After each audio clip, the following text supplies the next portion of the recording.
En effet, il est de coutume depuis 7 ans maintenant qu'à ce moment précis de notre première journée, j'ai le plaisir et l'honneur de remettre le prix Millésimage qui existe. C'est la 7e édition devant cette magnifique flamme olympique. Ce prix Millésimage, vous le savez, il a été voulu par la FNADEPA pour valoriser et promouvoir l'expertise et l'innovation des établissements et services pour personnes âgées. Nous avons eu cette année 24 candidats, ce qui est encore une fois une édition en hausse chaque année. Et ça montre l'intérêt à la fois des adhérents et de non-adhérents pour ce prix. Évidemment, ce prix cette année était en lien avec le thème des Jeux Olympiques, des Olympiades et de leurs valeurs, l'universalisme et des valeurs dont on a beaucoup parlé aujourd'hui, dont on reparlera beaucoup demain. Ça a été un choix difficile, comme toujours. C'est difficile de choisir, c'est difficile de faire un choix objectif, de faire un choix discipliné, de faire un choix qui nous permet aujourd'hui, en effet, de pouvoir valoriser de manière officielle et définitive le lauréat de l'année 2024 du prix Millésimage. Alors encore une fois, il m'appartient d'attendre un roulement de tambour. Marie-Hélène, suspense à son comble. Et donc le gagnant du prix Millésimage 2024 est le centre hospitalier intercommunal Lys-Irôme de Chemillé en Anjou, du département de Maine-et-Loire. Pour son initiative, le CHI déclare sa flamme olympique. J'appelle à me rejoindre M. Olivier Goutard, directeur général du CHI, M. Maxime Avrillon, enseignant en activité physique adaptée, et Mme Justine Fradin, chargée de communication. Et le tout en musique.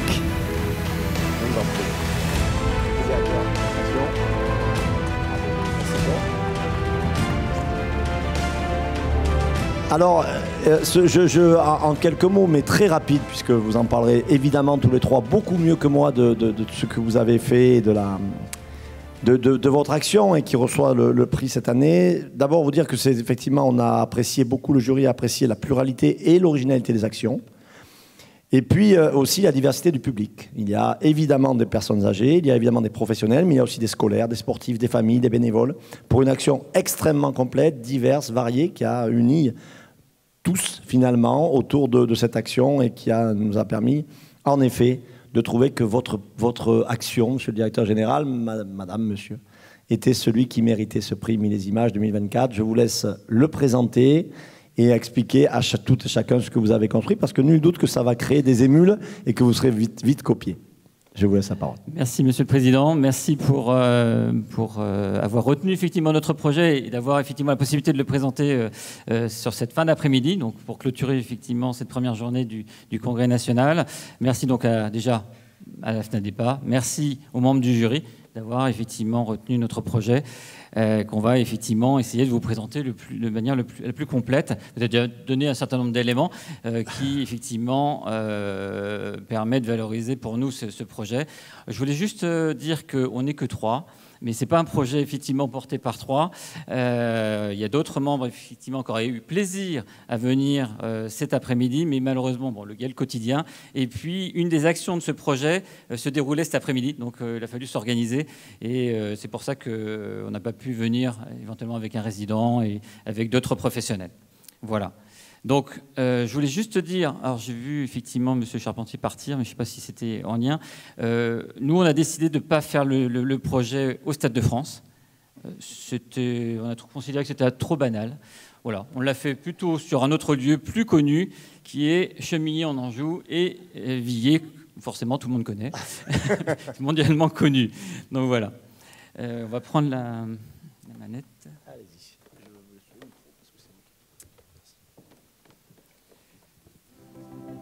Donc le projet s'appelle effectivement l'hôpital déclare sa flamme olympique et vous retrouvez donc un des films qui a été fait puisque ça a été effectivement mis sur les réseaux sociaux. Vous complétez si c'est nécessaire.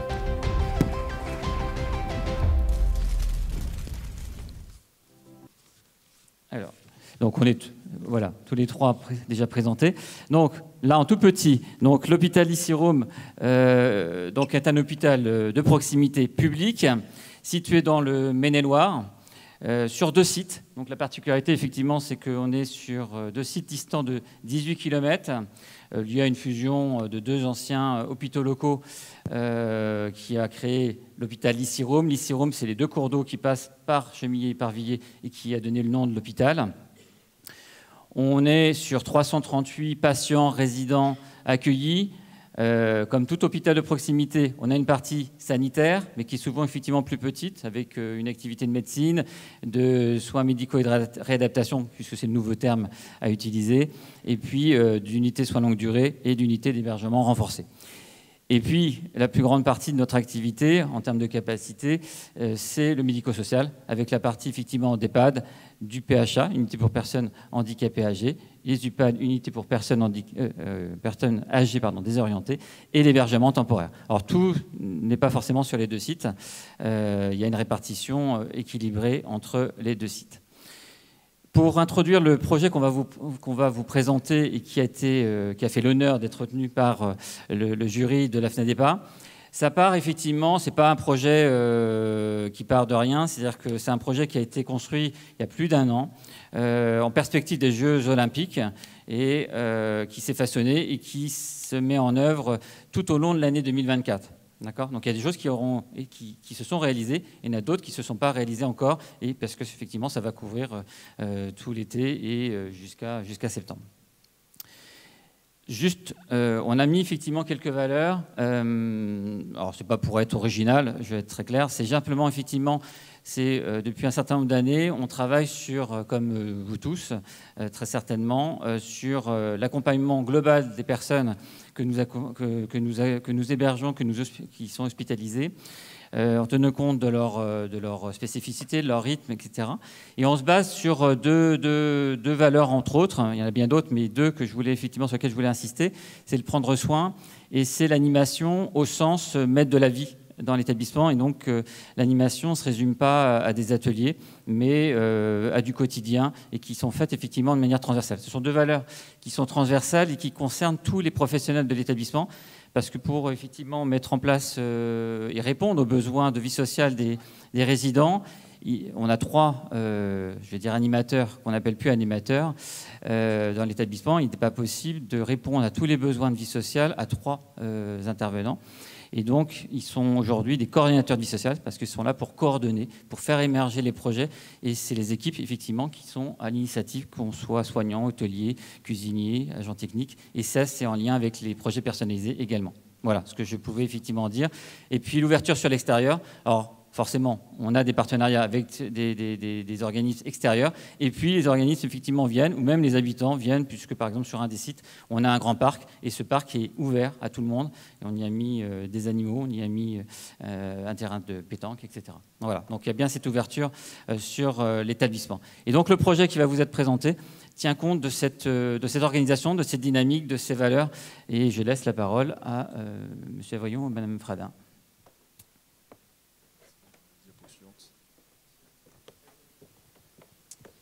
Donc c'est un projet qui, comme monsieur le directeur l'a dit juste avant, a commencé en fin d'année 2023 et qui va se poursuivre jusqu'à la fin de la période paralympique. C'est un projet qui est né d'une association aussi avec la Banque Populaire Grand Ouest qui nous a permis de mener différentes actions qu'on va vous présenter tout de suite.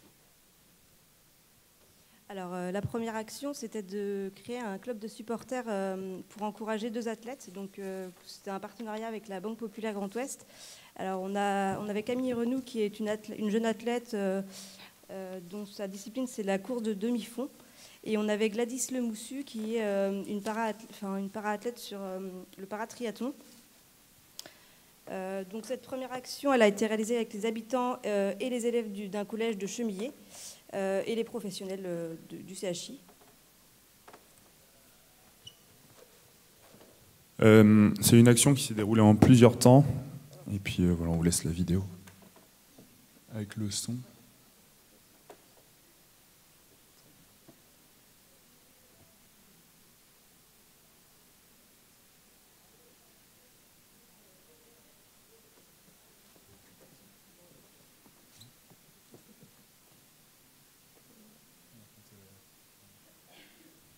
Donc une première action a été la rencontre entre les collégiens, les habitants et des sportives.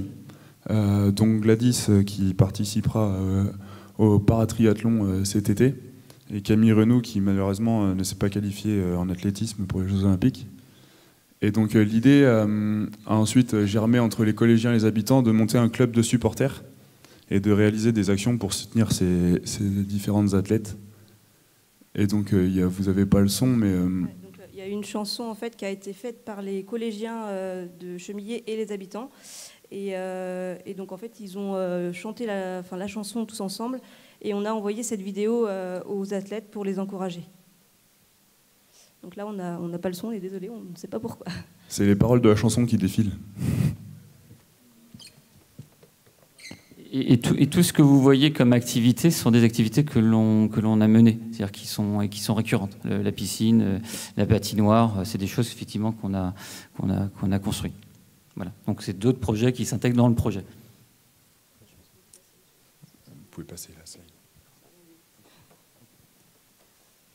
Vous allez pouvoir passer aussi, parce que si on n'a pas le son...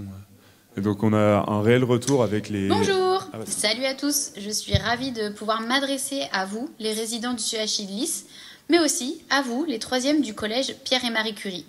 J'ai bien reçu votre 2e vidéo et elle est vraiment chouette. Comme vous le savez, je suis actuellement en préparation pour les Jeux de Paris 2024 et malheureusement je ne peux répondre favorablement à votre invitation, mais je voulais vous adresser ce message pour vous remercier de tous vos encouragements, de votre témoignage de sympathie et de toute la force que vous me donnez. N'oubliez jamais que tout est possible. Alors je vous dis à très bientôt et surtout ne lâchez rien. Ciao! Voilà, donc c'était pour dire qu'il y a un réel échange. Un terrain battu. On n'avait pas des déplacements. Il était approprié la distance. Le plus loin, c'était la Séguinière. Il y avait 25 km. Quand on arrivait au retour, on ne cherchait pas à aller se promener, faire la fête. On avait plein les pattes. Je m'appelle Max, je suis né en 1943 à Tours. J'ai commencé le basket à 8 ans, en 1951. À l'époque, on jouait en plein air, il n'y avait pas de gymnase. Hein. J'ai connu être obligé de balayer mon terrain avant de jouer, quoi, avec la neige. À l'époque, j'avais 14-15 ans. J'ai pratiqué le basket à un haut niveau à partir d'une quinzaine d'années, oui. Et puis après, j'étais international junior en 1960-61. Et international militaire 62-63. J'ai eu mon accident, j'avais 24 ans, en 1967. J'ai été obligé d'arrêter le sport de haut niveau, mais j'ai continué après à entraîner des équipes valides dans le haut niveau du basket. Voilà, donc le son que vous venez d'entendre et les affiches, ça fait partie d'une 2e action qui était basée sur les pratiques d'autrefois. Donc au sein de l'établissement, on a alors c'est quoi le nom exact? Une raconteuse de vie. Quelqu'un qui écrit voilà, donc sur les habitants, qui a monté cette exposition. On a également eu une exposition par la Banque Populaire qui a été affichée dans les services, etc. Et puis on va pouvoir passer à la 3e action, avec la création d'un village olympique et de défis sportifs. Donc c'est l'action qui avait lieu cet après-midi à Vier, qu'on a menée mardi à Chemillé. Donc l'idée, c'était de vraiment amener de la vie dans les services, un engouement autour des Jeux Olympiques, et puis d'amener une dynamique collective autour de cet événement. Et donc, mardi matin, par exemple, à Chemillé, il y a un jury est passé dans tous les services pour élire les portes et les décorations les plus sympathiques et les plus originales de l'établissement. Et ce jury était accompagné de la flamme olympique. Donc il faut savoir que dans l'établissement, les services géographiquement plutôt éloignés pour certains. Et donc ça permettait un réel échange entre tous les habitants, du lien social, et voilà, beaucoup d'échanges et de sourires. Et puis pour conclure cet après-midi, on est passé sur un défi sportif. Et donc le triathlon, l'idée est venue tout naturellement du lien avec Gladys Lemoussu, qui est une paratriathlète, et on s'est dit pourquoi nous aussi on ne peut pas faire participer nos habitants à un triathlon. D'où l'idée d'utiliser le créneau piscine à cette fin. Et puis on a amené un événement, mardi après-midi, un duathlon, dont voici les images.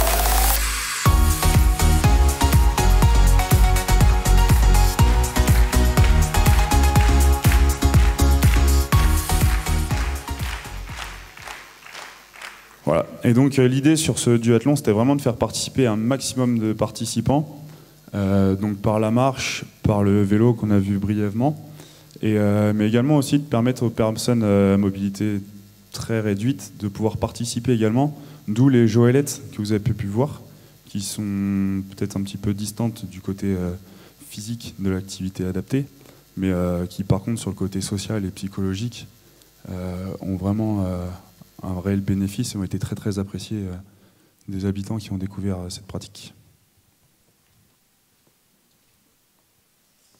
Donc une quatrième action, donc c'est les jardinades, donc c'est des olympiades qui seront réalisées dans un service qui est donc multi-unité, et donc ce sera réalisé en septembre 2024. Donc ce sera une compétition d'une semaine qui fera participer donc les habitants, les salariés, les familles et les bénévoles. Voilà. Et donc la cinquième action, donc on va mettre en place la fan zone du CHI. Donc ça va être un aménagement avec un espace dédié pour que les habitants puissent regarder les Jeux Olympiques donc pendant toute la période de juillet à septembre. Et puis que ce soit avec les professionnels et les bénévoles également et familles. Voilà, et l'idée c'est vraiment d'avoir un espace commun à tous les différents services pour que tout le monde puisse partager cet événement ensemble et avec les familles s'ils ont envie, etc. Et donc, à la fin de notre projet en septembre, on réalisera un film donc, du projet qui a duré de décembre à septembre. Et puis, on fera un petit bilan de notre projet voilà, réalisé avec les différentes actions.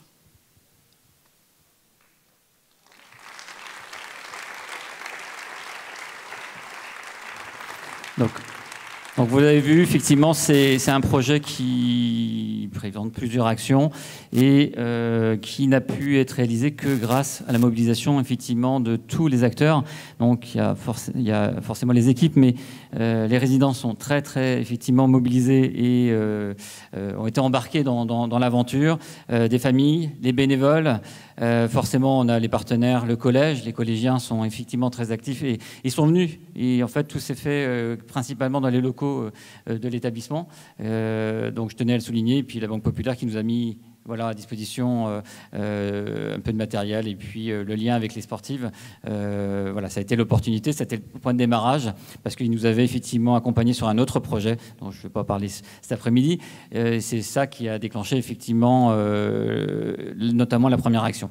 Voilà, mais je tenais effectivement à souligner la mobilisation et tous les encouragements par ce prix et la valorisation du travail des équipes parce que c'est leur projet. Alors nous, on soutient au niveau de la direction, bien évidemment, mais effectivement, et je tenais à ce qu'ils le présentent parce que c'est voilà, c'est leur travail et je trouve que c'est important que ça soit valorisé à la hauteur de l'investissement.